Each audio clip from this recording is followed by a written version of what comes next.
Boa tarde, terceiro ano. Vamos ter aula de ciências. Hoje é dia 7/5. Nós vamos fazer das páginas 64 até 73, iniciando então o capítulo 3, que se chama Movimentação, Sustentação e Proteção. Então, temos aí as páginas de abertura do capítulo. Todo mundo acompanhando comigo, para depois, na hora de fazer atividade, falar que não sabe fazer. Vamos acompanhar. Primeira página, eu vou olhar para o meu livro aqui, porque ali na tela fica muito ruim para eu enxergar. Que atividades as pessoas representadas na imagem estão praticando? Como elas se movimentam? Que estruturas permitem que elas possam, por exemplo, praticar um esporte, se deslocar e dançar?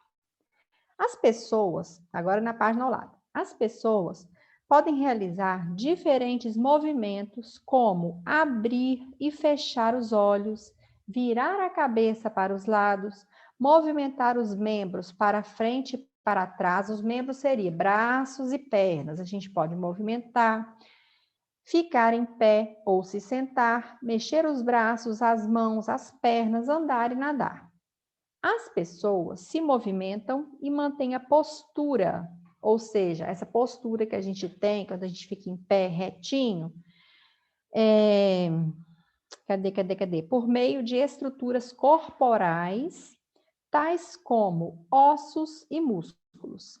Além de permitirem o movimento das partes do corpo, essas estruturas também o sustentam. Então, são os ossos e os músculos que nos permitem ficar de pé. Será que essas estruturas têm outras funções além da movimentação? De quais cuidados elas necessitam para manter sua função? Você acha que está cuidando bem do seu corpo? É sobre isso que você vai estudar neste capítulo. Então, vamos passar para a página 66, começando a leitura. Quem tiver com marca-texto aí em mãos, já deixa ele preparado, porque vai ter coisa para grifar. Gente, a gente está falando, então, de estrutura, o que mantém o nosso corpo de pé. Vocês já devem ter visto, só para dar exemplo aqui de como que funciona a estrutura do nosso corpo, vocês já devem ter visto pessoas que têm deficiência, pessoas que são cadeirantes. Por quê? Porque elas têm alguma deficiência nessa estrutura do corpo. Ou alguns são por acidente, às vezes sofrem algum acidente, que sofre um impacto, às vezes na coluna, alguma parte do corpo, que deixa a pessoa impossibilitada de se movimentar. Outras são porque já nascem com deficiência. Então, essa estrutura é comprometida e a pessoa não consegue ter a mesma mobilidade que a gente tem, tá? Então, vamos lá. Item 1. Deixa eu pegar meu marca-texto aqui também. Movimentação, sustentação e proteção do corpo. O corpo dos animais pode possuir estrutura de movimentação, sustentação e proteção muito diferentes. Então, não são todos os animais que têm a mesma estrutura no corpo. Seja qual for o tipo dessas estruturas, são elas que mantêm a forma do animal. As estruturas de sustentação dos animais são chamadas de esqueleto. Aqui vocês vão grifar. E quem está acompanhando vai grifar agora, porque depois eu não vou ficar voltando na página para olhar, não. É para grifar agora. Vamos lá. Então, lendo de novo esse segundo parágrafo. As estruturas de sustentação dos animais são chamadas de esqueleto. Os esqueletos podem ser internos, que são formados por ossos e cartilagens. Então, interno, o que significa? Que é dentro do corpo. E como o do ser humano, ou externos. Então, o nosso esqueleto, nós seres humanos, temos um esqueleto interno, é por dentro do nosso corpo, lá embaixo da nossa pele, do nosso músculo, passam os ossos. Tem outros animais que têm esqueleto externo, ou seja, fica do lado de fora. É isso que a gente vai entender aqui agora. Esqueleto externo, vamos entender e conhecer. Os insetos, por exemplo, besouros, abelhas, borboletas, formigas, os ciris e as lagostas são exemplos de animais com esqueleto externo ou exoesqueleto. Vocês vão grifar aqui também, esse pedacinho.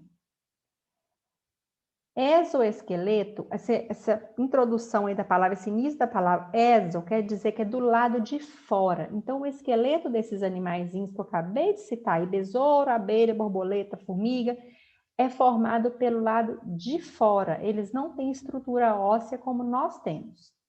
Como você já deve ter visto, esse tipo de esqueleto pode ser relativamente rígido, tal como a do besouro, ou tão duro quanto um osso, tal como a carapaça de um siri.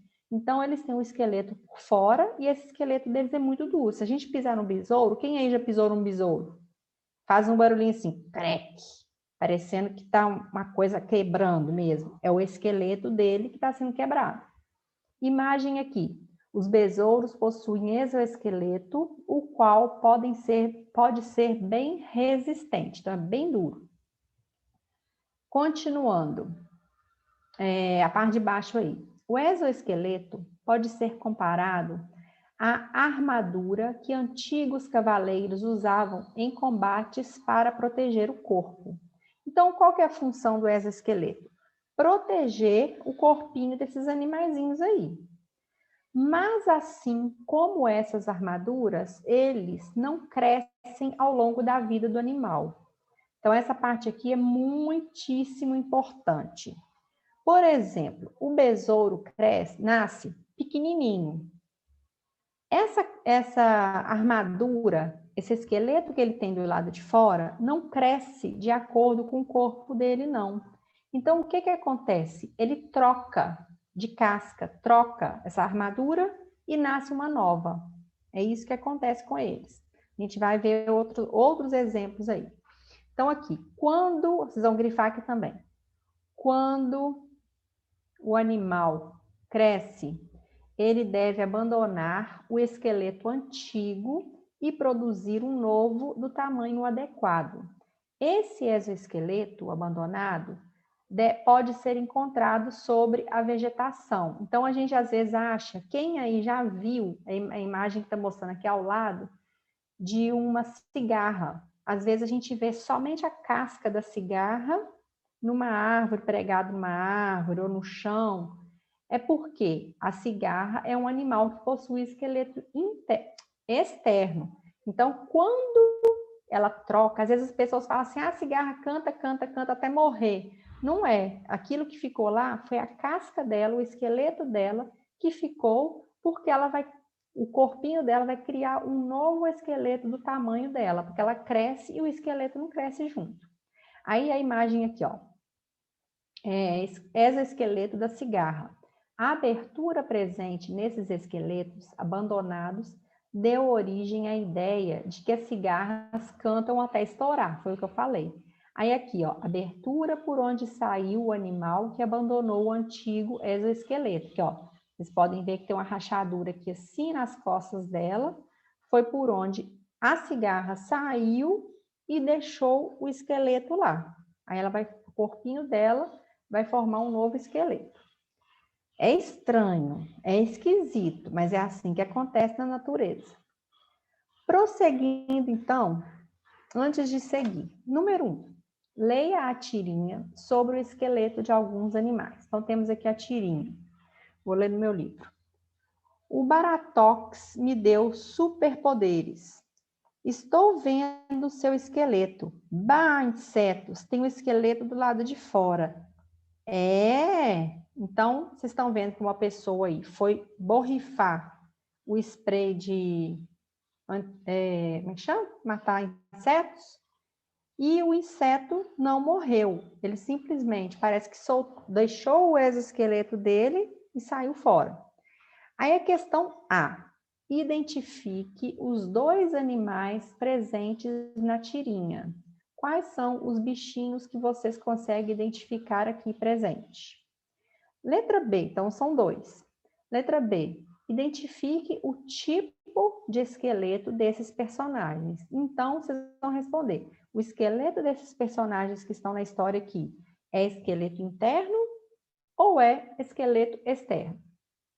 Ninguém faça agora, porque depois, na hora que eu estiver pedindo para poder fazer, fica assim, tia, não entendi, é porque não está prestando atenção.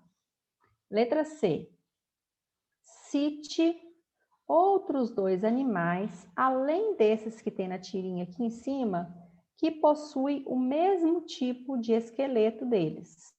Citar mais 2. Letra D. Identifique as funções desse tipo de esqueleto. Por que, então, que esses animaizinhos têm esse tipo de esqueleto? Qual que é a função deles? E letra E. Descreva como é o crescimento dos animais que possuem esse tipo de esqueleto. Eu li para vocês na página anterior.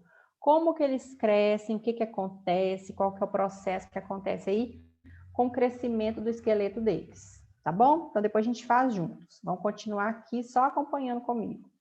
68. Há vários tipos de esqueleto, mas as funções de todos eles são semelhantes. Sobre essas estruturas, a gente pode afirmar que, letra A, o esqueleto externo é geralmente mole e flexível e não protege o corpo. Letra B. Os seres humanos têm esqueleto interno que participa da movimentação, sustentação e proteção do corpo. Letra C. O exoesqueleto é produzido quando o inseto é jovem e permanece do mesmo tamanho por toda a vida. E letra D. Os exoesqueletos dos insetos são formados por ossos e cartilagens. Somente uma opção está correta, eu acho que está bem claro aí, né? Quem já conseguir já pode marcar de uma vez essa aí, porque essa aí está facinho, facinho. Questão 3. Observe a seguir as imagens de uma libélula à esquerda e da estrutura encontrada na vegetação próxima a um lago à direita. Então, aqui, essa aqui está voando, é a libélula, e aqui é a estrutura dela que ficou lá agarrada na planta. Aí a pergunta é, a estrutura é oca e sem vida, tá falando, essa aqui, estrutura é oca e sem vida. Relacione essa estrutura ao crescimento da libélula. Lembra que eu falei lá na página 66 sobre a cigarra? O crescimento da cigarra e o corpinho dela, a carapaça dela que fica lá na árvore. Então, a libélula é a mesma coisa. Vocês vão explicar aí esse crescimento dela com esse abandono da casca que ficou para trás. Página 68. Esqueleto interno, ósseo e cartilaginoso. Então, agora a gente vai falar do esqueleto, que é o esqueleto que nós, seres humanos, temos. Nosso esqueleto interno é ósseo e cartilaginoso. Além de ossos lá dentro do nosso corpo, a gente tem cartilagens também. Vamos saber para que serve tudo isso. O esqueleto dos humanos, dos outros mamíferos, dos anfíbios, dos répteis, das aves e também da maioria dos peixes é formado quase totalmente por ossos. Aqui, grifar. Vamos lá, todo mundo grifando. Quem não está com livro, depois vai assistir gravação para grifar. No entanto, alguns peixes, por exemplo, tubarões e arraias, possuem esqueleto formado por uma estrutura menos rígida do que os ossos e de consistência firme, chamada cartilagem. Então, alguns aí não tem ossos, tem cartilagem por dentro do corpo. O que seria cartilagem? Todo mundo pega na orelha aí. Isso que tem dentro da nossa orelha é cartilagem. Nossa orelha não é durinha? É durinha, mas é flexível. Isso que tem aqui é cartilagem, tá bom? Então, vamos continuar. Aqui temos seis tipos de animais diferentes nas imagens. mostrando o esqueleto deles como que é por dentro. Então, vamos ver. Esqueleto predominantemente ósseo do ser humano, que está aqui na letra A, e de alguns animais vertebrados. Letra B, um anfíbio, no caso é uma rã. Letra C, o elefante. Letra D, um réptil, parecendo aí um lagarto, sei lá que bicho é um jacaré, está aqui escrito, jacaré. Letra E, um peixe, que no caso seria uma anchova, um tipo de peixe. E letra F, uma ave, que é um ganso. Então, todos esses aqui têm esqueleto ósseo. Vamos passar para baixo. O esqueleto dos vertebrados podem ser formados por grande número de ossos e peças de cartilagem que atuam em conjunto. Então, nós temos ossos e cartilagem juntos aí dentro do nosso corpo. O esqueleto do ser humano tem funções muito importantes. Agora vocês vão grifar. Que seria sustentação das partes mole do corpo, proteção dos órgãos internos no corpo do ser humano. Aí vocês vão grifar isso tudo aqui, ó. No corpo do ser humano há 206 ossos, além de partes cartilaginosas, tais como os pavilhões das orelhas, o nariz também, pega no nariz aí. Nosso nariz é molinho, se a gente mexer nele para um lado para o outro, a gente consegue movimentar. Por quê? Porque aqui dentro tem cartilagem também, não é duro como o osso, é flexível. Aí aqui temos a imagem da orelha, conforme eu falei para vocês, ó, que é a cartilagem, que é essa parte aqui, durinha. Então, aí, pavilhão da orelha formada por cartilagem. As cartilagens são menos rígidas do que os ossos. Como você pode notar, ao manipular sua orelha, ela se dobra facilmente. Então, a cartilagem é mais flexível do que o osso. Na página 70, prosseguindo. Os ossos. Tem gente que está fazendo atividade, eu estou vendo que está escrevendo e não está acompanhando. Aí não vai grifar, depois vai pedir para eu voltar na tela para ver onde tem que grifar. Eu acho melhor acompanhar comigo. Os ossos são estruturas rígidas, ou seja, duras, e alguns deles podem suportar grande peso.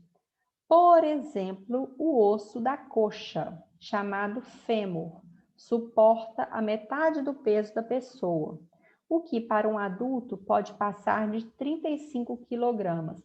Então, a nossa coxa, dentro da nossa coxa, todo mundo pode apalpar a coxa também se quiser, igual eu estou apalpando a minha aqui, tem um osso bem comprido que é chamado de fêmur. Os ossos são duros e muito resistentes, e apesar de parecerem inanimados, são estruturas vivas. Eles crescem durante a infância e a adolescência e recebem sangue. Então, os ossos da gente são estruturas vivas, eles estão crescendo desde que a gente está dentro da barriga da mãe, começa com o ossinho pequenininho, depois vai crescendo, crescendo, a gente nasce, vai crescendo, crescendo, crescendo, até que ficar grande. Eles crescem durante a infância e adolescência e recebem sangue. O revestimento mais externo do osso é muito sensível, havendo a possibilidade de se sentir dor intensa nos ossos. Então, o que está falando aí para a gente? Que, dependendo da fase da idade que a criança está, esse osso começa a crescer com tanta rapidez, com tanta pressa, tão acelerado o crescimento, que começa a causar um certo incômodo, começa a ter dor. Aí mais para frente eu vou falar para vocês aí um outro textozinho que tem sobre a dor do crescimento. Aí continuando a leitura então do texto. Apesar de os ossos serem bem resistentes, eles podem se quebrar. Quem aí já viu pessoa com braço engessado, perna engessado, pé engessado? É por isso, eles são muito resistentes, mas pode acontecer de quebrar também. Quando isso ocorre, as fraturas que surgem podem ser muito dolorosas e devem ser tratadas adequadamente para garantir que o osso volte a formação e a função originais. Então, o gesso serve para isso, para colocar o osso no lugar e ele voltar a funcionar como antes. O tratamento pode ser feito com vários materiais e técnicas, quase sempre impedindo temporariamente a movimentação da parte do corpo em que o osso está fraturado. Para isso, pode ser utilizado o gesso e em crianças o tempo para recuperação geralmente é curto. Então, quando há fratura, quebra o osso de criança, geralmente a recuperação é mais rápida do que em adultos. Voltando aqui nessa imagem, tá todo mundo olhando a imagem aí comigo, acompanhando? Sim?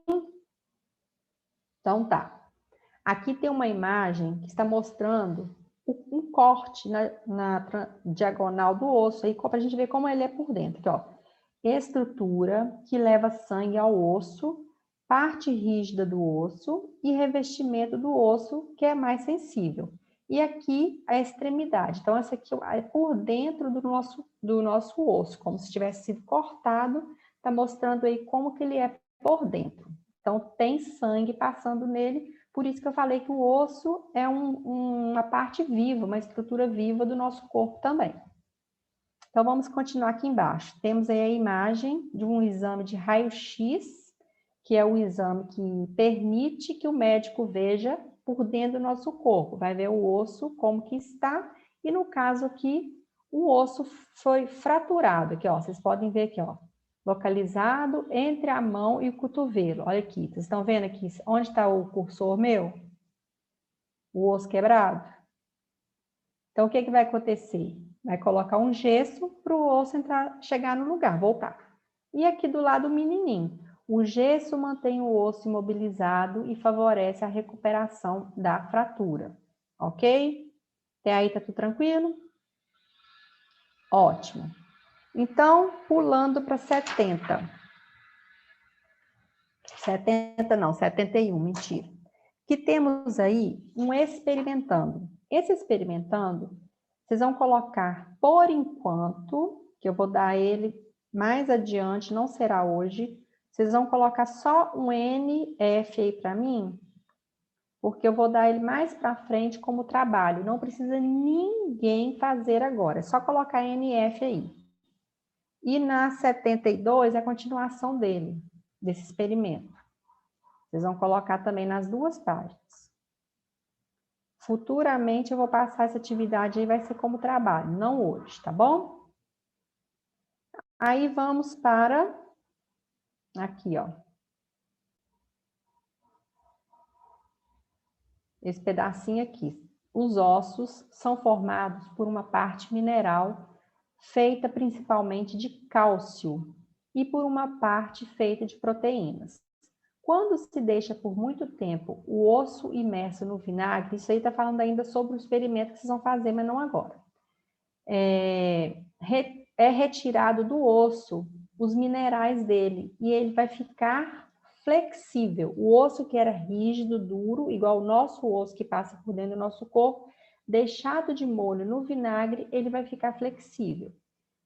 Continuando aqui então, se o corpo dos animais vertebrados não tivesse um esqueleto interno rígido e resistente, ele não manteria sua forma e não sustentaria. É o que eu falei lá no início. O que nos faz ficar de pé, o que nos faz manter a nossa postura são os ossos que sustentam o nosso corpo.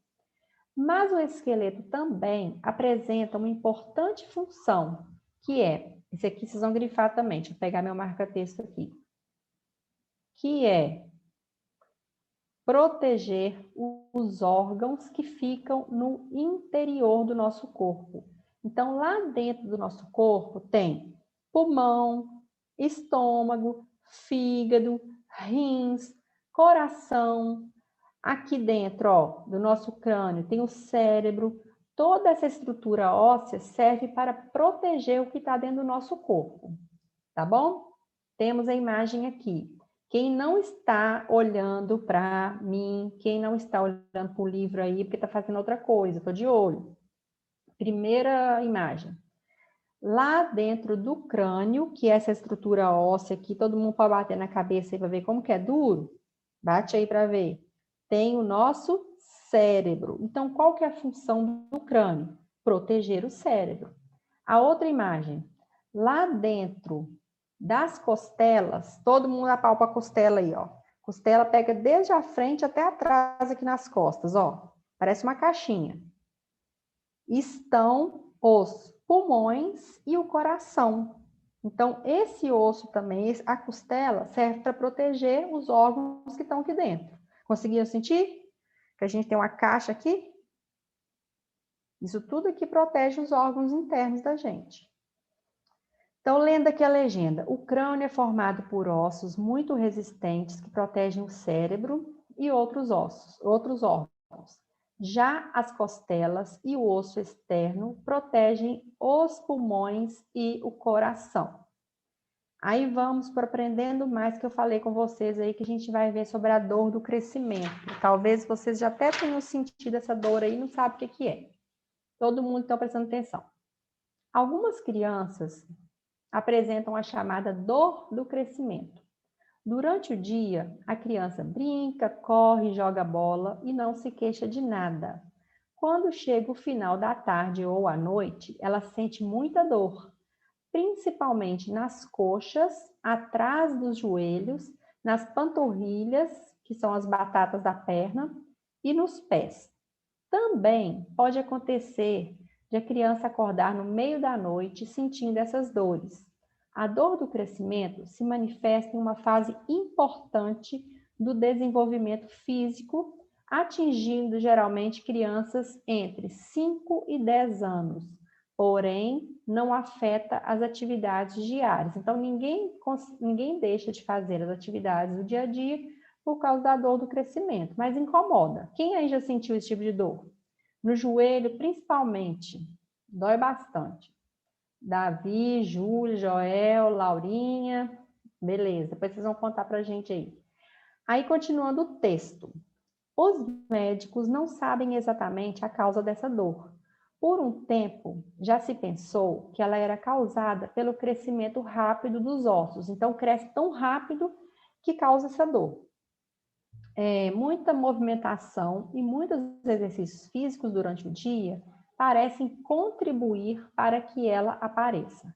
A dor também pode aparecer quando a criança está passando por um período em que está mais nervosa e ansiosa. Por exemplo, quando nasce um irmão, o que exige muita atenção dos pais. Então, pode ser uma causa emocional também.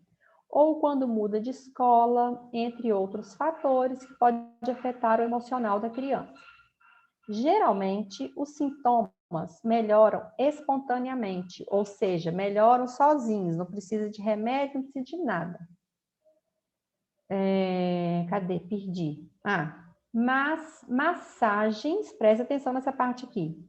Massagens e compressas de água morna são indicadas para ajudar a aliviar essas dores. Então, quem sentir esse tipo de dor aí, pede para a mãe. Mãe, faz uma massagem aqui para mim que tá doendo. Mãe, faz uma compressinha de água quentinha aqui para melhorar. Aí passa. Manter as atividades físicas também é importante para a dor ir desaparecendo. Então, ela vai desaparecendo aos poucos. Duas questões sobre esse texto. Número 1. Você já sentiu a dor do crescimento? Então, é pessoal, sim ou não? E número 2. É possível aliviar essas dores? Sim ou não? E citar como que é possível esse alívio dessas dores aí, tá bom? Então, hoje nossa aula é até 73. Vou interromper aqui para ver se vocês têm alguma